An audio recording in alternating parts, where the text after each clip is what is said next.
ایک بادشاہ کے دربار میں ایک اجنبی نوکری کی طلب کے لیے حاضر ہوا۔ قابلیت پوچھی گئی تو اس نے کہا سیاسی ہوں۔ عربی میں سیاسی افہام و تفہیم سے مسئلہ حل کرنے والے معاملہ فہم کو کہتے ہیں۔ بادشاہ کے پاس سیاستدانوں کی بھرمار تھی، اسے خاص گھوڑوں کے استبل کا انچارج بنا لیا جو حال ہی میں فوت ہو چکا تھا۔ چند دن بعد بادشاہ نے اس سے اپنے سب سے مہنگے اور عزیز گھوڑے کے متعلق دریافت کیا۔ اس نے کہا نسلی نہیں ہے۔ بادشاہ کو تعجب ہوا، اس نے جنگل سے سائز کو بلا کر دریافت کیا۔ اس نے بتایا گھوڑا نسلی ہے لیکن اس کی پیدائش پر اس کی ماں مر گئی تھی، یہ ایک گائے کا دودھ پی کر اس کے ساتھ پلا ہے۔ مسئول کو بلایا گیا اور اس سے پوچھا گیا کہ تم کو کیسے پتا چلا اصیل نہیں ہے؟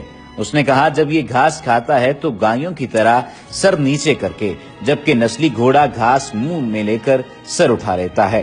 بادشاہ اس کی فراست سے بہت متاثر ہوا۔ مسئول کے گھر اناج، گھی، بھنے دمبے اور پرندوں کا اعلیٰ گوشت بطور انعام بھجوایا۔ اس کے ساتھ ساتھ اسے ملکہ کے محل میں تعینات کر دیا۔ چند دنوں بعد بادشاہ نے مصاحب سے بیگم کے بارے میں رائے مانگی۔ اس نے کہا طور و اطوار تو ملکہ جیسے ہیں لیکن شہزادی نہیں ہے۔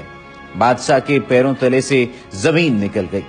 حواس بحال کیے، ساس کو بلاوا بھیجا، معاملہ اس کے گوش گزار کیا۔ اس نے کہا حقیقت یہ ہے تمہارے باپ نے میرے خاوند سے ہماری بیٹی کی پیدائش پر ہی رشتہ مانگ لیا تھا، لیکن ہماری بیٹی 6 ماہ میں فوت ہو گئی۔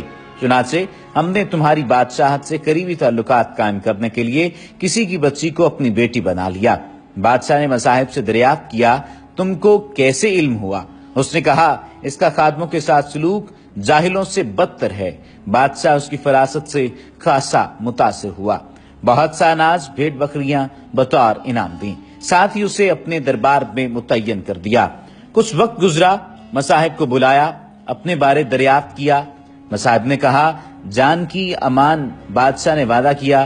اس نے کہا نہ تو تم بادشاہ زادے ہو اور نہ تمہارا چلن بادشاہ والا ہے۔ بادشاہ کو تاؤ آیا مگر جان کی امان دے چکا تھا۔ سیدھا والدہ کے محل پہنچا۔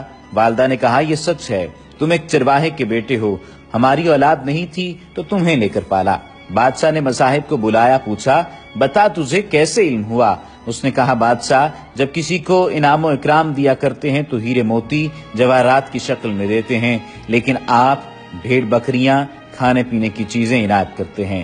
یہ اسلوب بادشاہ زادے کا نہیں، کسی چرواہے کے بیٹے کا ہی ہو سکتا ہے۔ عادتیں نسلوں کا پتہ دیتی ہیں، عادات، اخلاق اور طرز عمل خون اور نسل دونوں کی پہچان کرا دیتے ہیں۔ اسی وجہ سے کوشش کیجئے کہ ایسے عادات اور اخلاق اپنائیے جن سے معلوم ہو سکے کہ واقعتاً آپ خاندانی ہیں اور آپ کی رگوں میں بہنے والا خون آپ کے کردار کی نشاندہی کرتے ہوئے واقعتاً اعلیٰ و ارفع کہلانے کا حقدار ٹھہرے۔